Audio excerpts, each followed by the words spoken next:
Teka muna mga kapatid, magnilay muna tayo. Ang nakataas na kamay ni Moises na sinusuportahan ni na Aaron at Hur ay nagbigay ng tagumpay laban sa Amalek. Pinuri ni Jesus ang balong matyagang humingi ng katarungan.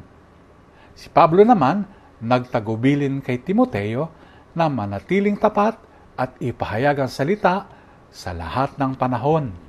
Lahat ng pagbasa ay nagtuturo ng pagtsatsaga sa panalangin at misyon. Isang kakaibang trivia. Alam niyo si Ernest Shackleton, ang manlalakbay sa Antarctica, ay nakaharap sa trahedya ng maipit sa yelo ang kanyang barkong Endurance. Sa loob ng ilang buwan, nakipaglaban sila sa matinding lamig. Ngunit sa kanyang pagtsatsaga at pamumuno, nailigtas niya ang lahat ng kanyang tauhan. Ang kanyang endurance ay nagdala ng buhay.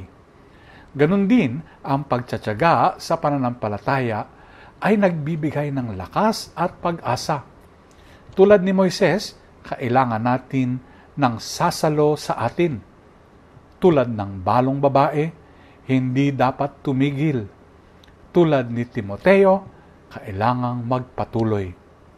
Ang Diyos ay hindi nagbabaliwala ng tiyaga. Ginagawa niya itong tagumpay. Pagnilayan po natin ito. Amen.